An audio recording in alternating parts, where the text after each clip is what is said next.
Buenas tardes, doctor querido.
Buenas tardes. Muy buenas tardes, doctor querido. Buenas tardes, doctor. Gracias. Buenas tardes, doctor. Estamos todos en comunicación.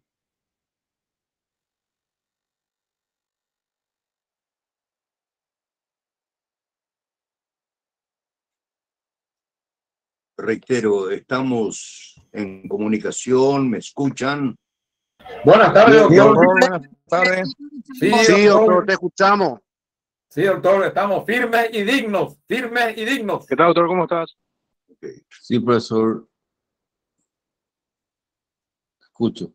Bueno, a nuestro delegado Jonathan le envió un mensaje indicándole a él para que les transmita a ustedes una vez más la modalidad que vamos a aplicar en nuestra clase para ser más expeditivos.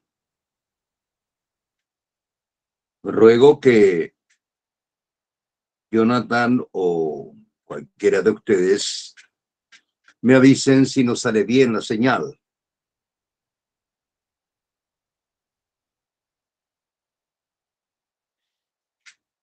Esta tarde vamos a abordar la lección 11. La lección 11,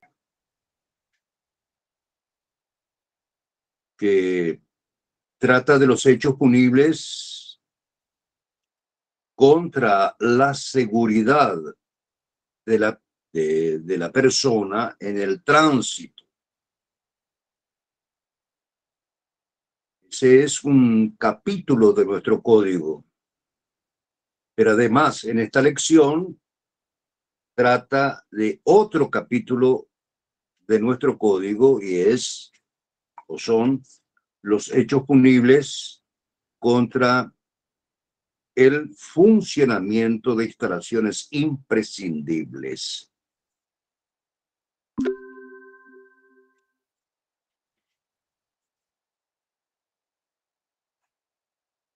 ¿Están escuchando?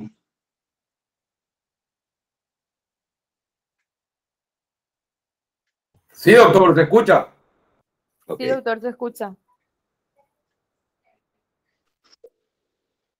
Estos dos capítulos de nuestro código tratan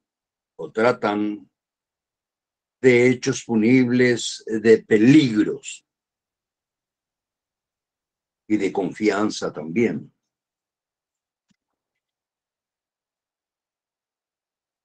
Y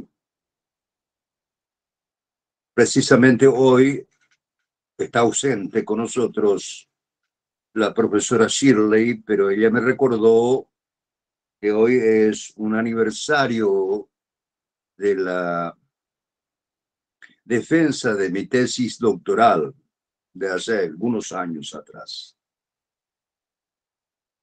Y en mi tesis doctoral abordé el tema relacionado a la teoría de la imputación objetiva.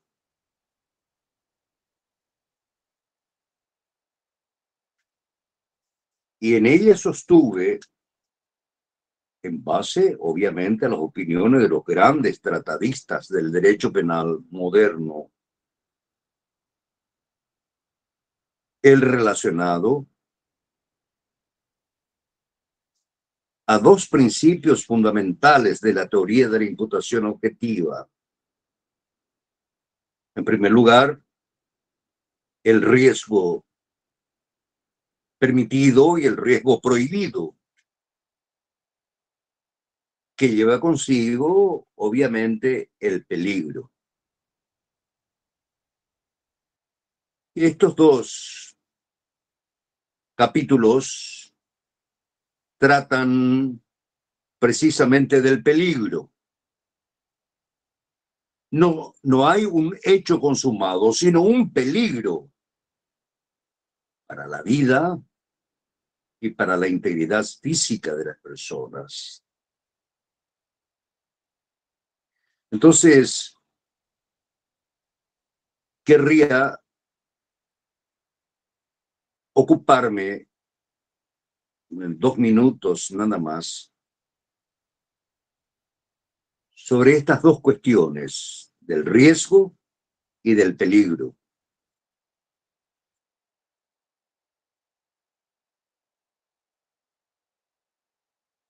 En nuestra sociedad, por vivir en nuestra sociedad, por no estar aislado de la sociedad, obviamente que estamos siempre sometidos a los riesgos.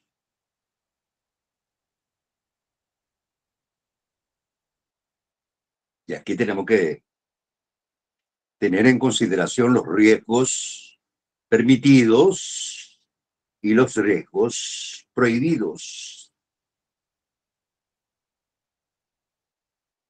Abordar un vehículo para salir de la casa e ir al trabajo es un riesgo. Abordar un avión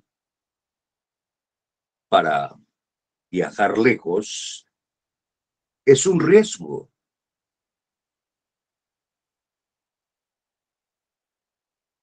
Subir a un buque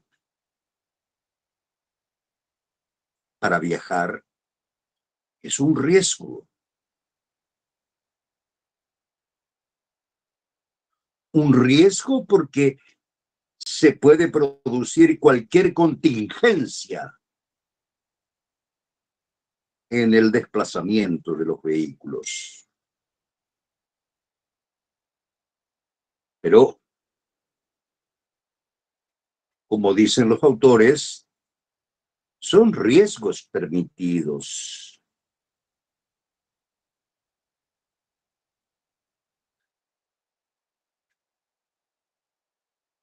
Estos riesgos permitidos tienen su fundamento en la interacción social, en nuestra comunicación en la sociedad. Entonces, como dice un gran penalista moderno, yo diría, alemán, Jacobs, no es posible concebir, dice él, una sociedad sin riesgo. Siempre existen los riesgos. Y no porque en la sociedad, dice el autor, existe riesgo, no por ello vamos a renunciar a la sociedad.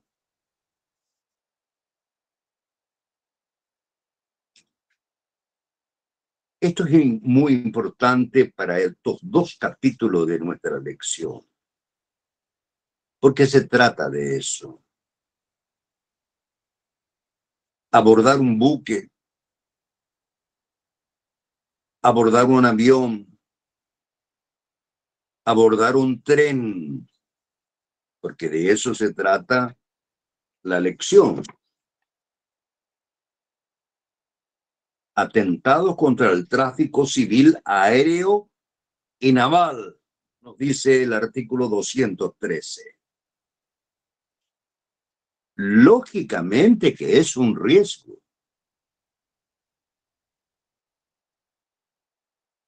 Pero asumimos ese riesgo.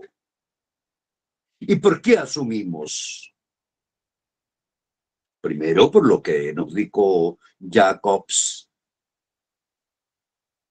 porque en toda sociedad existen esos riesgos y porque existen esos riesgos en la sociedad, no podemos renunciar a la sociedad, nos dice Jacobs.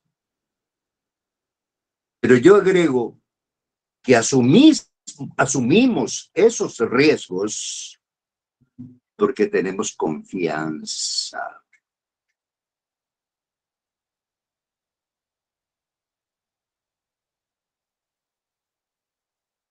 ¿Quién asumiría un riesgo manejando un vehículo a sabienda que no responde su freno o su dirección? ¿Quién asumiría el riesgo de abordar un avión a sabienda que no funciona correctamente la aeronave? Entonces aquí viene el otro principio al cual me refería recién, que es el principio de confianza.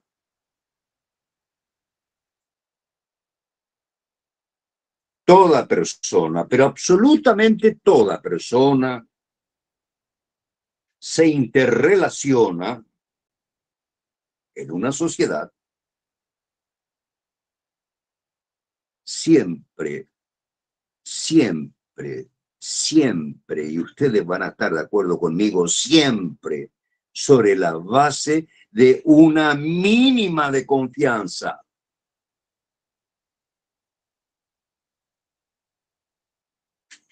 ¿Quién asumiría una relación o interrelación a sabienda que existe un riesgo?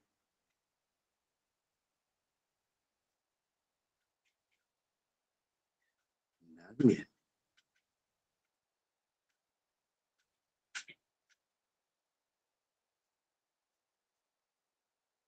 Si yo tengo la certeza de que el conductor del vehículo no está en condiciones para manejar el vehículo, ¿cómo voy a abordar el vehículo? O sea, el vehículo, aeronave, barco, trenes, etcétera, de los cuales trata nuestro capítulo. Y esa confianza es necesaria, claro que es necesaria. Y es necesaria para la interrelación. Porque si no tenemos confianza, no existiría la interrelación en la sociedad.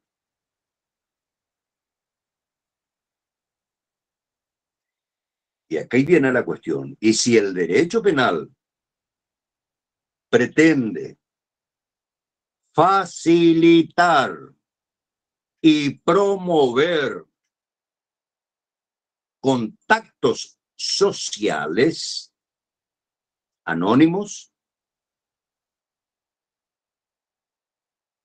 si el derecho penal, su pretensión es no entorpecer esas relaciones, resulta entonces,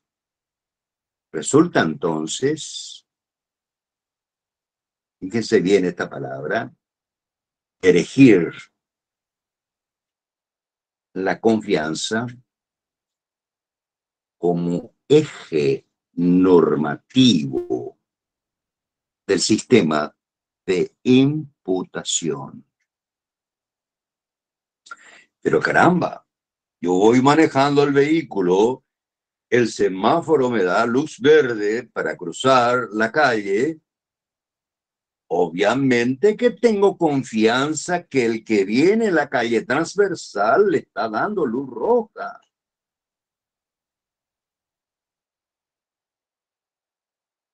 Por eso, repito, la confianza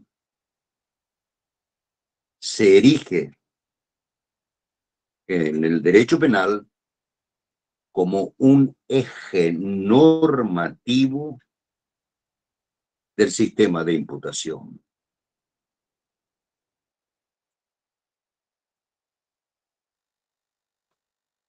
Por tanto, mis queridos y queridas alumnos y alumnas, tengan presente que al que pretende una actividad riesgosa como subir al avión, por ejemplo, a esa persona le es permitida confiar en que quien participa con él, el conductor, el piloto, etcétera,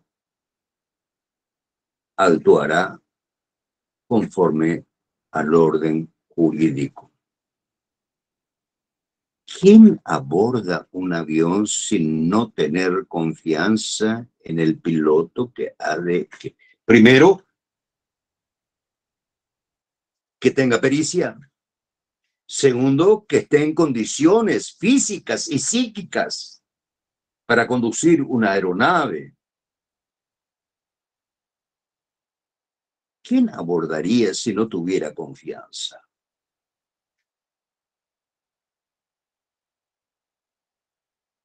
Entonces, me recuerdo de esta palabra, creo que cayó muy bien. La confianza no es en sentido coloquial. La confianza no es en sentido sentimental.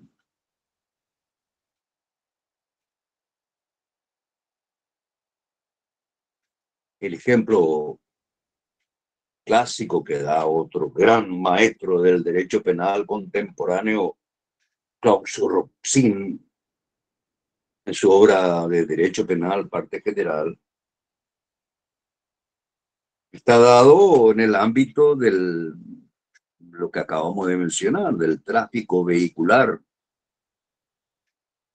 donde precisamente se inició este criterio. Bien. Entonces, Hecha esta aclaración, al recordar de hace varios años de defender esta tesis,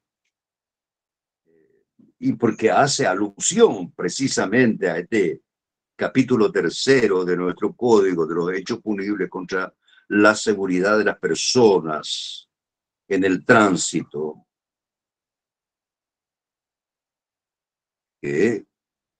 cuyos tipos penales protegen precisamente la seguridad de las personas y son hechos punibles de peligros.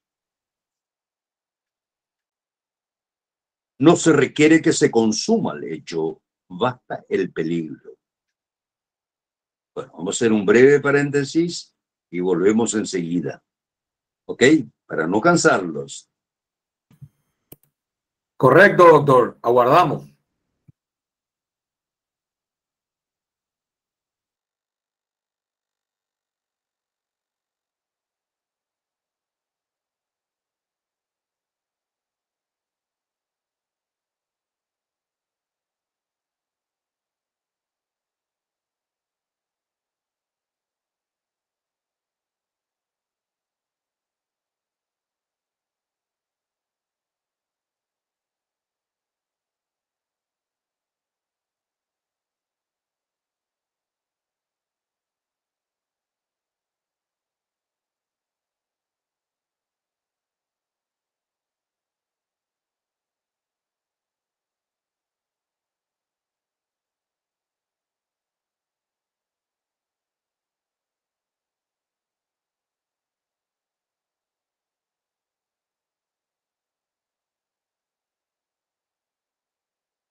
¿Cómo estamos? Acá estamos, Jonathan, profesor. Bien, bien. Acá estamos. proseguimos. Sí, doctor. Ok, bien. Entonces, concluyendo sobre esta introducción que acabamos de hacer, todos estos tipos penales que encontramos en nuestra lección número 11 tratan de hechos punibles de peligro. No se olviden de eso, de peligros. O sea, estos tipos penales no castigan la consumación del hecho, sino el solo hecho de poner en peligro la vida y la integridad física de las personas. Tanto en los hechos punibles contra la seguridad en el tránsito como en los hechos punibles contra el funcionamiento de las instalaciones que son imprescindibles en el tránsito.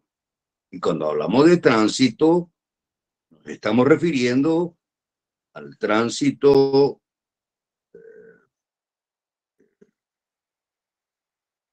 no solamente terrestre, sino también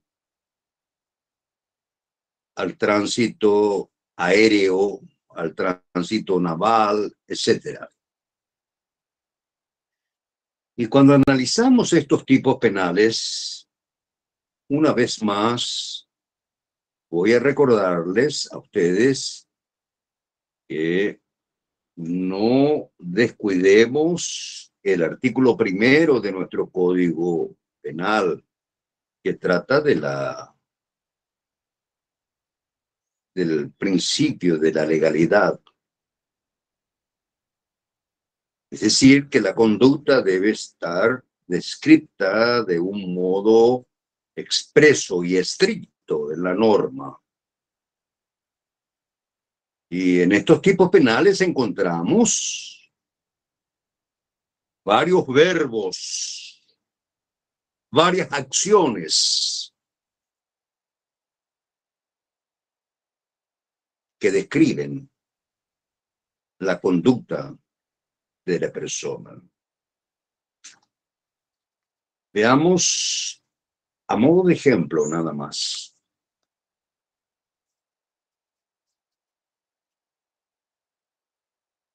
El artículo 213 trata del atentado al tráfico civil aéreo y naval.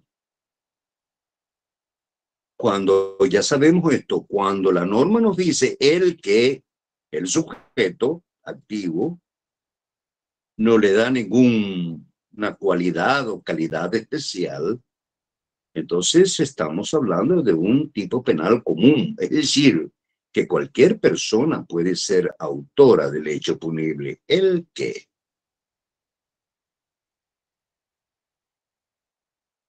Aquí viene la acción. Aplicar a fuerza. Aplicar a fuerza. O vulnerar. Aplicar fuerza, vulnerar. Cosa.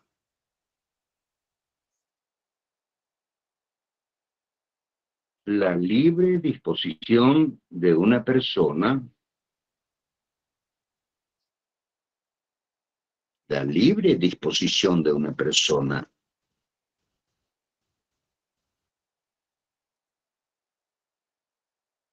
El que aplicara fuerza o vulnerara la libre disposición de una persona.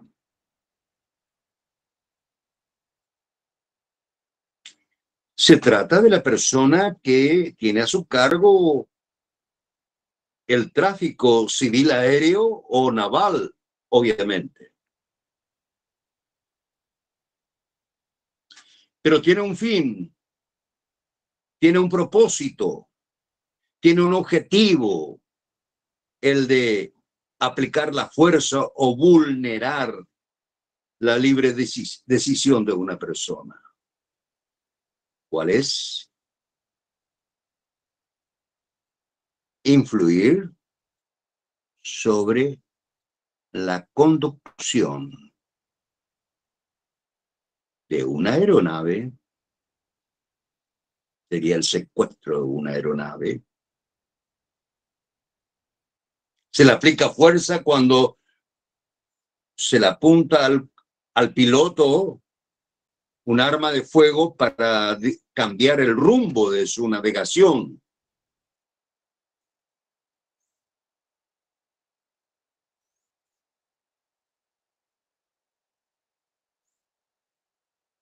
Entonces, aquí viene dos cuestiones fundamentales que tenemos que tener en consideración. Aplicar fuerza o vulnerar la libre decisión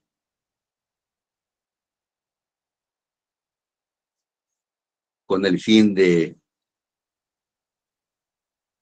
influir en la conducción de la aeronave o de la embarcación naval.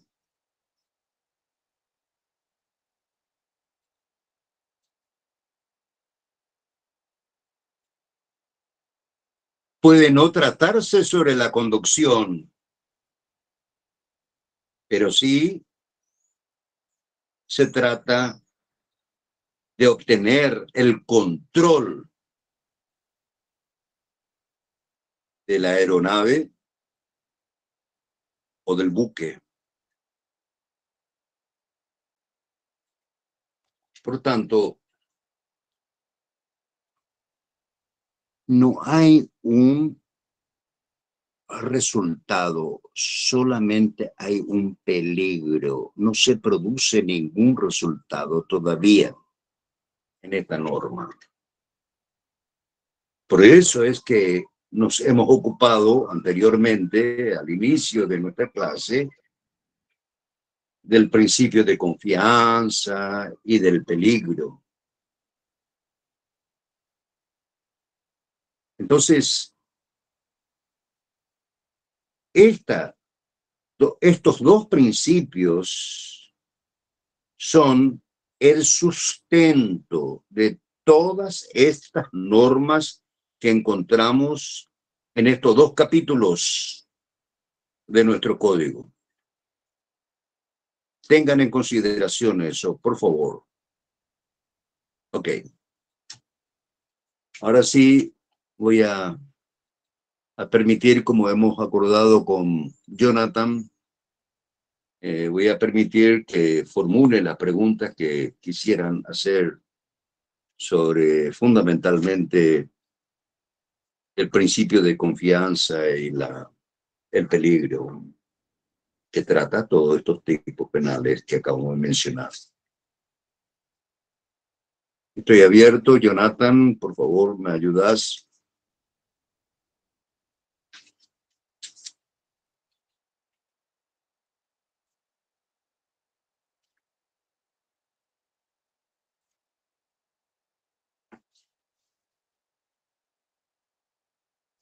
Creo que no hay ninguna pregunta que formular. ¿Me están escuchando? Profe, yo tengo una pregunta. Hola, profesor.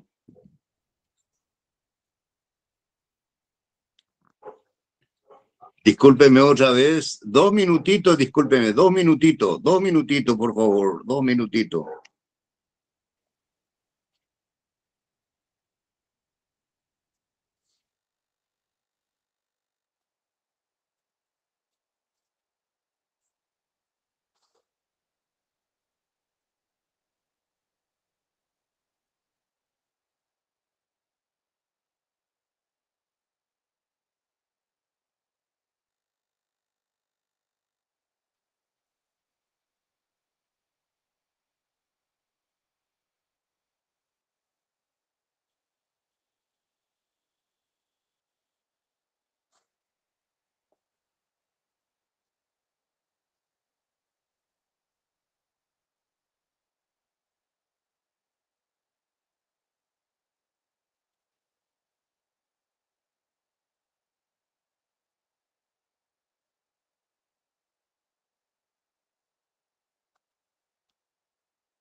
Ahora sí.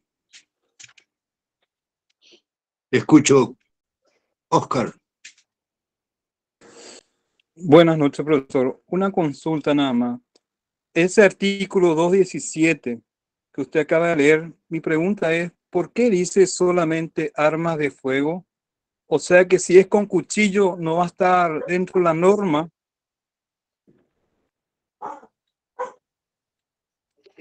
Perdón, Oscar, me sale muy entrecortada sus palabras, muy entrecortados. Repito, doctor, el artículo 217, ¿por Sí, qué dice solamente armas de fuego? Y si yo entro sí, con un cuchillo, sí, es sí, sí, decir, sí, entonces que no me va a pasar nada. sí. El artículo 217, a ver, es, es un agravante, es un agravante del tipo base. Porque fíjese bien, estamos hablando de la exposición a peligro del tránsito terrestre en este caso. Y fíjese bien, aprovechando la pregunta de Oscar, fíjese bien que la norma castiga no solo la conducta dolosa, sino también la culposa. No se olviden de ese tema, de la culpa. Y en el primer artículo, perdón, en el primer inciso, estamos hablando del artículo 217, Carlos. Oscar, perdón. Sí, profe. Sí, bueno. ¿Y me estaba diciendo? ¿Por qué dice o utilizara arma de fuego? Y si utilizo cuchillo, no me va a pasar nada. Sí. A ver. ¿Qué numeral del inciso primero sería? Inciso 2, profe. Dos. 217. Inciso 2. Sí. Utilizar arma de fuego. Mi pregunta es, ¿y si utiliza cuchillo, entonces no va a ser castigado?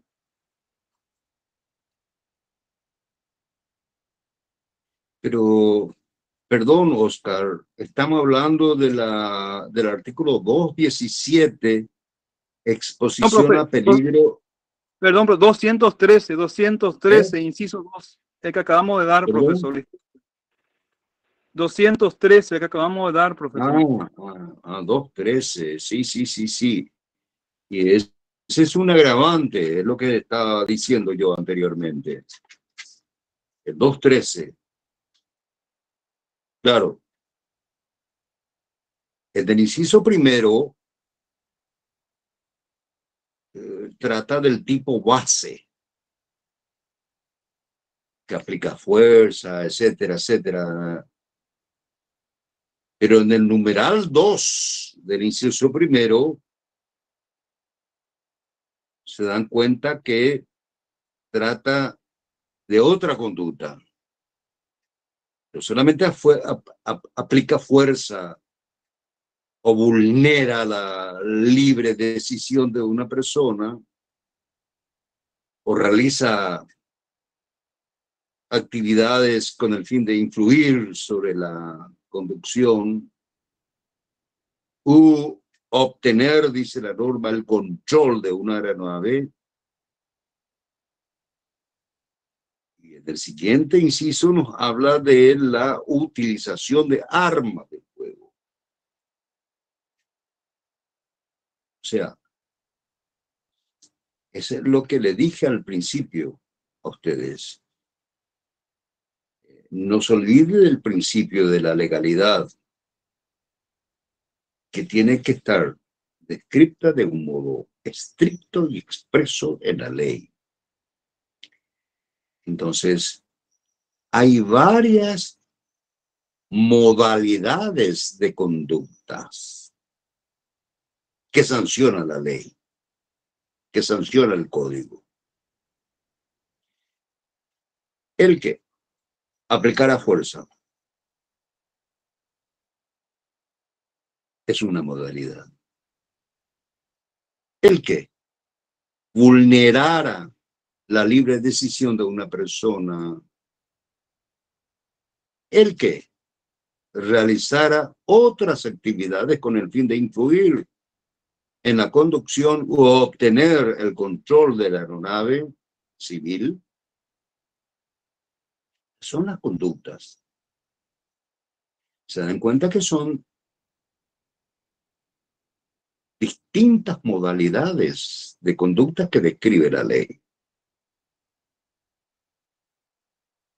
Pero hay un elemento, además de todo lo que acabamos de mencionar, fundamental, que la aeronave civil debe contar con personas a bordo.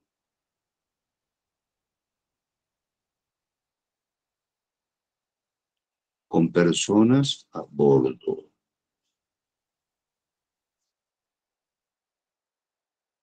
La otra modalidad es lo que nos dice Oscar. Utilizar armas de fuego. no utiliza el arma de fuego, pero intenta causar o causa una explosión. Hay una variedad de modalidades de conducta que describe la norma. Y esto por el principio de la legalidad, vuelvo a repetir, tenemos que ser muy cuidadosos en el estudio.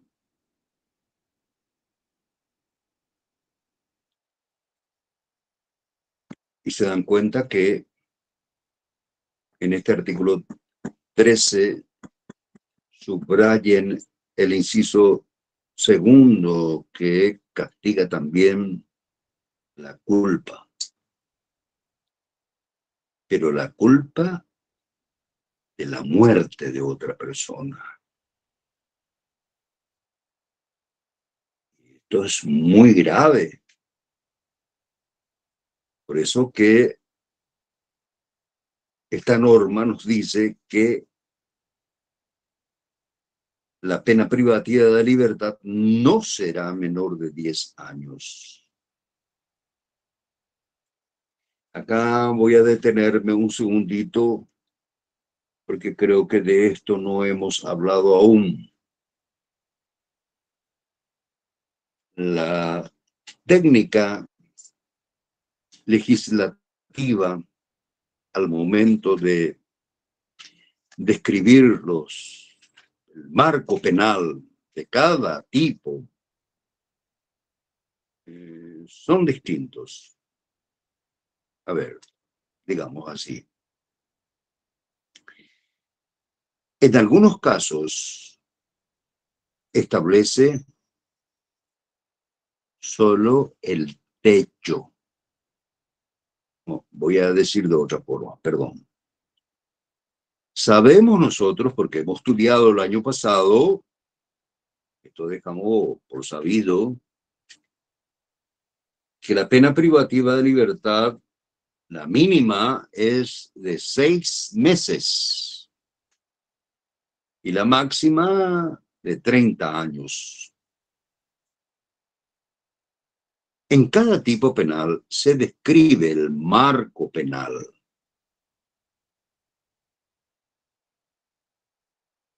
Y cuando en la norma nos dice que la pena privativa de libertad será hasta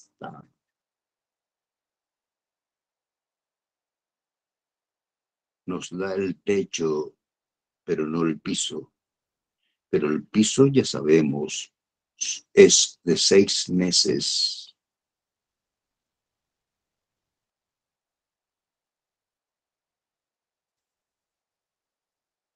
Otras veces, el legislador, nuestra norma penal, establece el piso y el techo.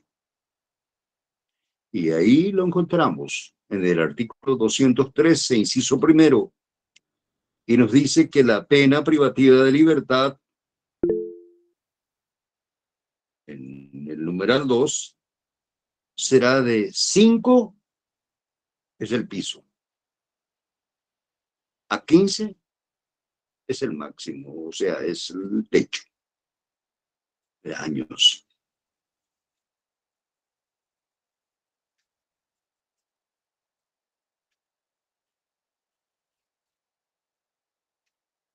Otras veces, la norma, el legislador,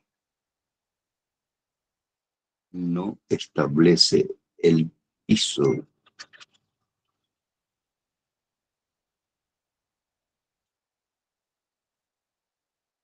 Perdón. Otras veces el legislador no establece el máximo. No establece el techo.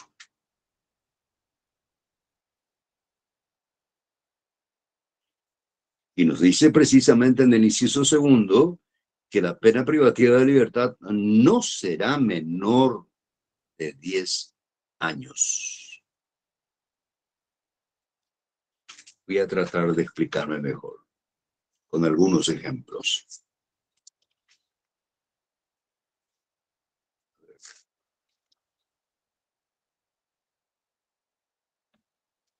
Abran sus códigos. Abran sus códigos. Bueno, veamos. A ver. Fíjese en el artículo 37 del Código Penal. 37.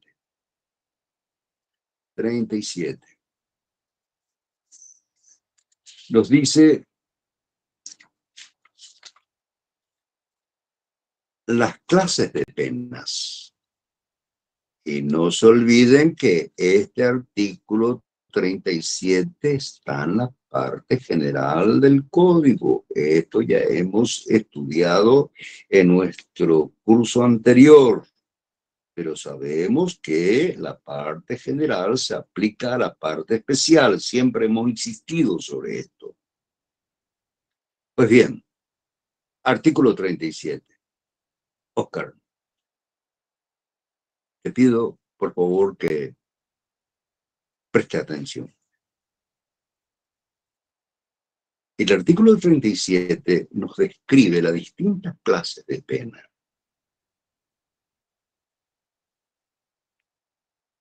Y realmente son tres clases. Las penas principales, las penas complementarias y las penas adicionales.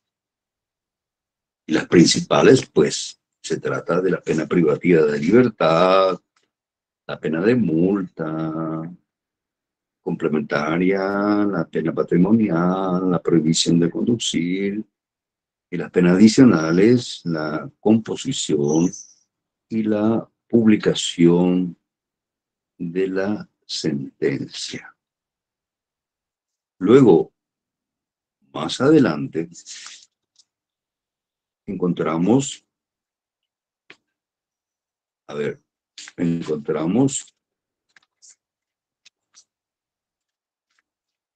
la pena privativa de la libertad.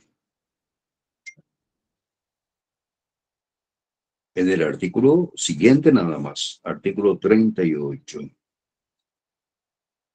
La pena privativa de libertad tendrá, por favor, fíjese bien, tendrá una duración mínima de 6 meses y máxima de 30 años.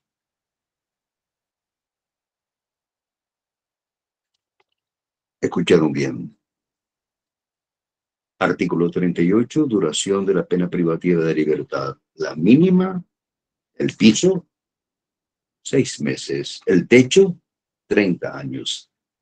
¿Ok? A partir de acá,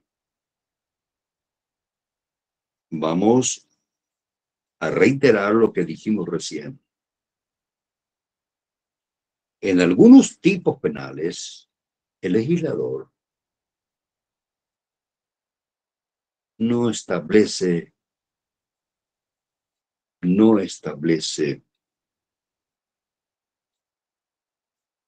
la mínima. Perdón, no establece la máxima.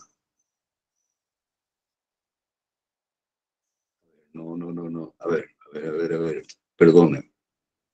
En algunos casos, en algunos tipos penales, la norma establece solamente la máxima y no nos habla de la mínima.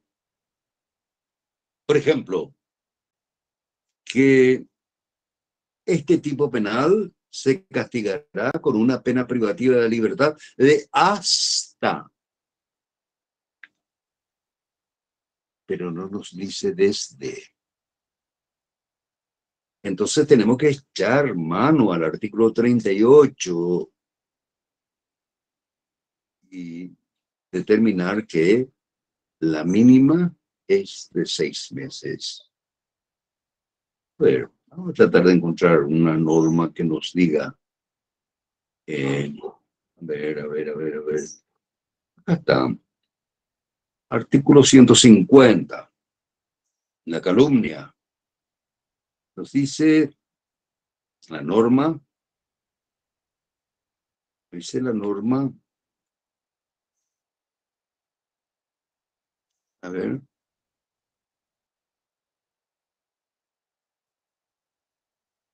Bueno, la primera parte se refiere a la multa en el artículo 150. Eso tendríamos que hablar en otro momento. Pero de todos modos, en el inciso segundo, nos dice que la pena privativa de libertad será de hasta 2 años. Entonces, la mínima es, pregunto a la clase, 6 meses. 6 meses. En otros casos, la norma establece el piso y el techo.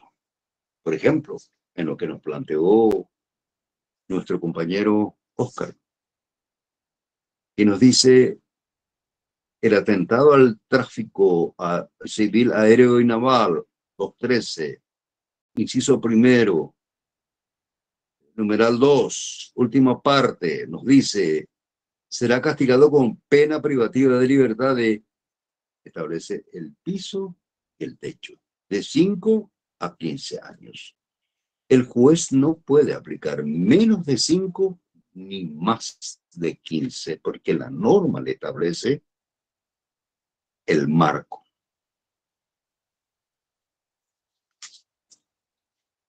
Sin embargo, en el inciso segundo, que es un agravante, nos dice que la pena privativa de libertad no será menor de 10 años.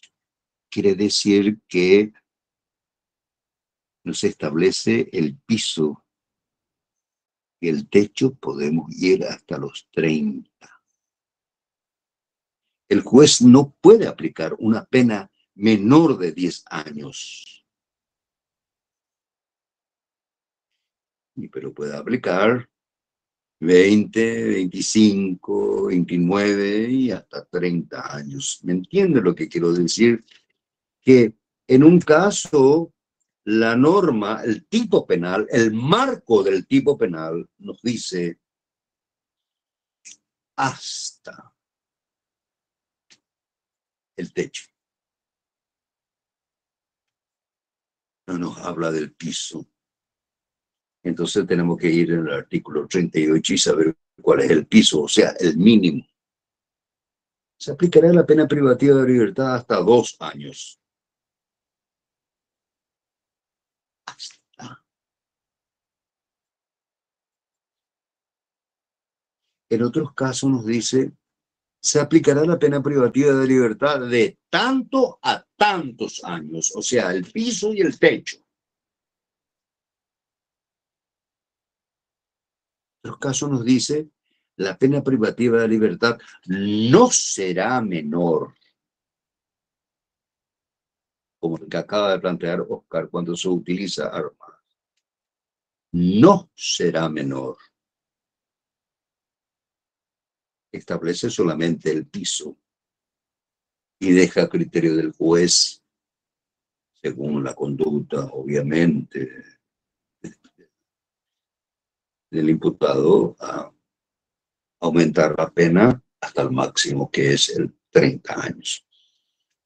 Yo querría que me dijeran si entendieron bien esta parte, porque me parece muy importante y además, porque es un tema que se tiene por consabido, porque hemos estudiado el año pasado. Escucho. Perfectamente se entendió, doctor. ¿Se aclaró? Sí, doctor. Bueno. ¿Quién me dijo perfectamente? Yo, doctor. Morelos, Yo, Carlos. Absalón. Bueno, quiero decirles a ustedes que me gustó muchísimo el examen. Creo que rindieron en general todos muy bien.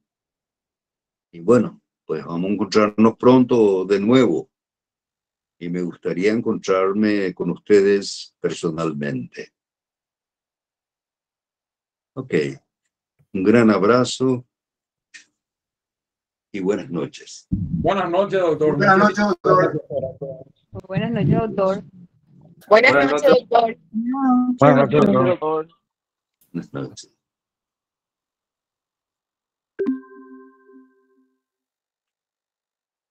Buenas noches, doctor.